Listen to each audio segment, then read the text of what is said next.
Bienvenue à l'unité des nouvelles technologies éducatives de la Faculté des sciences de l'éducation de l'Université Saint-Joseph de Beyrouth. Je suis Stéphane Bazan. Je suis Wada Douazen-Cherchi. Nous allons vous introduire au dispositif numérique pour l'apprentissage. Dans un premier temps, vous découvrirez deux activités basées sur les principes collaboratifs réalisés à l'UEJ. Le premier, autour d'un dispositif numérique de type blog, et le second, utilisant la plateforme de documents collaboratifs Hackpad. Mais avant cela, nous devons définir ce qu'est un dispositif numérique d'apprentissage. Un dispositif numérique d'apprentissage, que l'on appelle plus généralement un dispositif e-learning, permet de combiner des activités d'apprentissage ou d'accompagnement et des outils informatiques.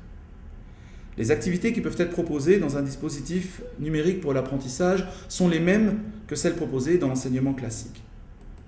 Transmission des connaissances, cours, etc., partage de ressources documentaires, discussions et échanges, projets collaboratifs, activités d'évaluation. L'enseignant choisit ensuite l'équipement informatique et les logiciels adaptés au type d'activité qu'il souhaite proposer. Salle informatique, environnement numérique de travail, équipement mobile, tablette ou smartphone, applications logicielles disponibles sur le web comme pour les réseaux sociaux Facebook, Twitter, YouTube, plateformes blog de style WordPress, des outils collaboratifs comme Hackpad et Wikipédia et des outils de communication comme Skype et Google Hangout.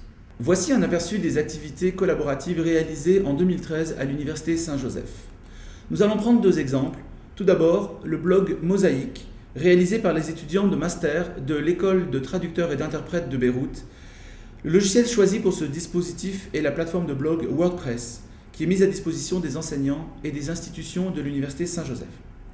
Ce projet est une activité de groupe dans le cadre d'un cours de traduction.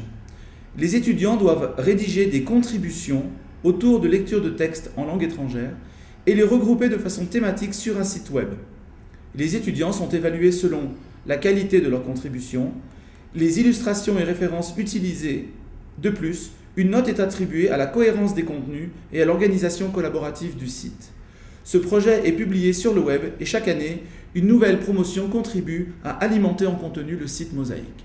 Second exemple, la prise de notes collaboratives en classe avec Hackpad, une application gratuite sur le web. L'activité consiste à améliorer la prise de notes en classe en désignant à chaque séance 2 ou 3 étudiants responsables de prendre les notes du cours de façon collaborative et synchronisée. Les notes sont stockées en ligne de façon permanente. Les étudiants peuvent y accéder à tout moment et l'enseignant peut intervenir dans le document collaboratif pour y apporter des corrections ou des ajouts. Le support de cours ainsi créé reflète précisément le contenu du cours en classe et garantit une meilleure validité des notes prises en vue des révisions. Les principes sous-jacents à ces activités peuvent être illustrés facilement par deux images.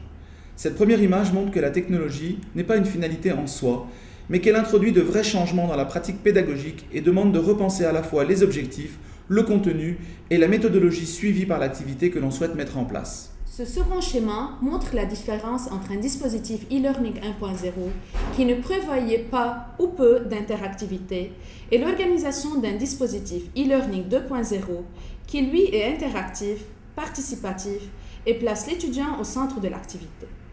Il devient le concepteur et le producteur du contenu pédagogique, en collaboration avec ses pairs et l'enseignant.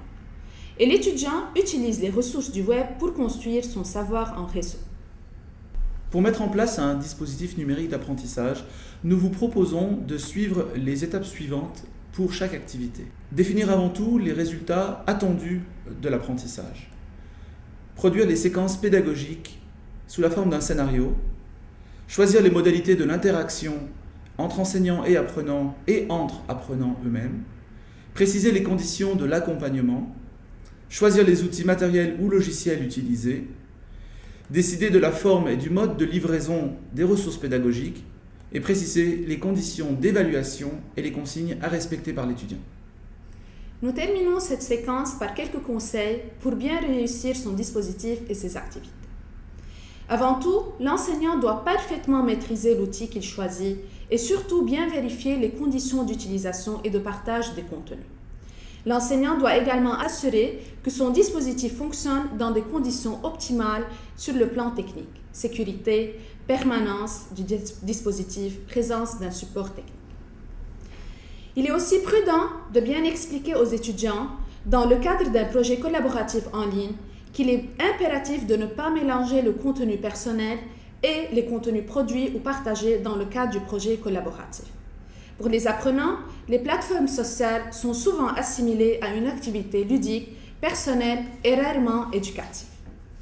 Finalement, l'enseignant qui choisit de lancer un projet ou une activité collaborative doit être extrêmement vigilant sur la nature de l'interaction proposée aux participants et veiller à ce que les participants postent, partagent ou commentent.